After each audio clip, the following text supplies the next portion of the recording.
Hello friends, എല്ലാവർക്കും പുതിയൊരു വീഡിയോയിലേക്ക് സ്വാഗതം. ഇന്നത്തെ കഥയിൽ ഗൗരിയാണെങ്കിൽ കമലേട്ടത്തെ നോക്കിയിട്ടിരിക്കുകയാണ്. ആ സമയത്ത് ശങ്കർ അവിടേക്ക് വരുന്നു. ശങ്കർ ആണെങ്കിൽ റൂമിലേക്ക് കയറിയതിന് ശേഷം കഥ കടയ്ക്കുന്നു. അതിനുശേഷം ഗൗരിയുടെ അടുത്ത് വന്നിരിക്കുകയാണ്. ഗൗരിയോടാണെങ്കിൽ ഒരുപാട് റൊമാൻറ്റിക് ആയിട്ടൊക്കെ പെരുമാറുന്നുണ്ട്. ഗൗരിയാണെങ്കിൽ കമലേട്ടത്തെ എഴുന്നേക്കുമെന്നൊക്കെ പറയുന്നു. അതിനുശേഷമാണെങ്കിൽ ശങ്കർ ഗൗരിയുടെ അടുത്ത് നിന്ന് മാറിയിരിക്കുന്നുണ്ട്. ആ സമയത്താണെങ്കിൽ ഗൗരി സ്നാക്സ് കൊണ്ട് ശങ്കറിനെ എറിയുകയൊക്കെ ചെയ്യുന്നുണ്ട്. ശങ്കർ അപ്പോൾ പറയുന്നുണ്ട്, സ്നാക്സ് ആണെങ്കിൽ കഴിക്കാനുള്ളതാണ്, എറിയാനുള്ളതല്ലെന്നൊക്കെ. രണ്ടുപേരും പരസ്പരം സ്നേഹത്തോടെ സംസാരിക്കുന്നു. അതിനുശേഷം ശങ്കർ ആണെങ്കിൽ സോഫയിൽ കിടന്നുറങ്ങുന്നു.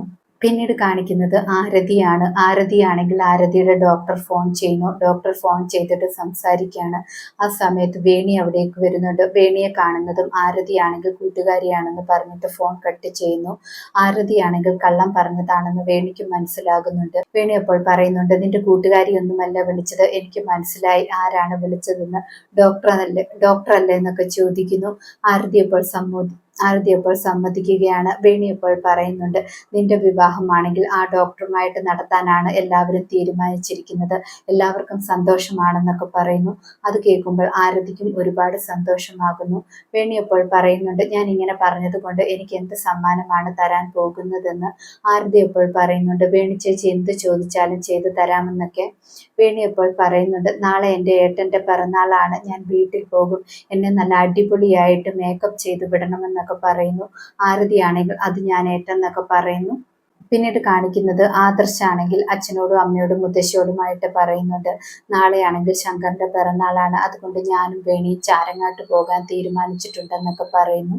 മുത്തശ്ശി അത് കേൾക്കുമ്പോൾ പറയുന്നുണ്ട്, നിങ്ങൾ മാത്രമല്ല ഞങ്ങൾ കൂടെ വേണമെങ്കിൽ വരാം, ആദ്യത്തെ പിറന്നാളല്ലേ എന്നൊക്കെ പറയുന്നു. ആ സമയത്താണെങ്കിൽ ആരതി പറയുന്നുണ്ട്, ഞാൻ വരുന്നില്ല എന്ന്. പ്രൊഫസർ അപ്പോൾ പറയുന്നുണ്ട്, ആരതിക്ക് കൂട്ടായിട്ട് ഞാൻ ഇവിടെ ഇരിക്കാം, ഞാനും വരുന്നില്ല എന്നൊക്കെ. മുത്തശ്ശി അപ്പോൾ നിർബന്ധിക്കുന്നുണ്ട്, അങ്ങനെ പറഞ്ഞാൽ ശരിയാവത്തില്ല, നമ്മൾ എല്ലാവരും കൂടെ പോകണമെന്നൊക്കെ പറയുന്നു. പ്രൊഫസർ അപ്പോൾ പറയണം, വീണ്ടും വീണ്ടും എനിക്ക് അപമാനിക്കാൻ ഇഷ്ടമല്ല, അതുകൊണ്ട് പോകാൻ താല്പര്യമില്ലെന്നൊക്കെ പറയുന്നുണ്ട്. പക്ഷെ മുത്തശ്ശി സമ്മതിക്കുന്നില്ല, നീയും വന്നേ പറ്റൂ എന്നൊക്കെ പറയുന്നു. അവസാനം എല്ലാവരും പോകാമെന്നൊക്കെ തീരുമാനിക്കുകയാണ്. വേണിയോടാണെങ്കിൽ എല്ലാവരും ചോദിക്കുന്നുണ്ട്, ശങ്കറിന് എന്ത് ഗിഫ്റ്റാണ് കൊണ്ട് കൊടുക്കേണ്ടതെന്ന്. വേണി അപ്പോൾ പറയുന്നുണ്ട്, ഏട്ടനാണെങ്കിൽ ഏറ്റവും വലിയ ഗിഫ്റ്റ് ഗൗരി തന്നെയാണ്, അത് നിങ്ങൾ കൊടുത്തല്ലോ, ഇനി ഗൗരിക്ക് എന്താണോ ഇഷ്ടം അത് ഗിഫ്റ്റായിട്ട് കൊടുത്താൽ മതി എന്നൊക്കെ പറയുന്നു. പിന്നീട് അടുത്ത ദിവസം രാവിലെ ചാരങ്ങാട്ട് വീട്ടിൽ ജ്യോതിഷൻ വന്നിട്ട് പൂജയൊക്കെ ചെയ്യുന്നു. ആ സമയത്ത് ശങ്കർ ആണെങ്കിൽ അവിടെ ഇരിക്കുന്നുണ്ട്. അതേസമയം ഗൗരി എഴുന്നേറ്റ് വരുമ്പോൾ വീടെല്ലാം അലങ്കരിച്ചിരിക്കുന്നത് കാണുന്നു. ഗൗരി അപ്പോൾ വിചാരിക്കുന്നുണ്ട്, എന്താണ് വീട് അലങ്കരിച്ചിരിക്കുന്നത്, എന്തെങ്കിലും ഫംഗ്ഷൻ ഉണ്ടോ എന്നൊക്കെ വിചാരിക്കുന്നു.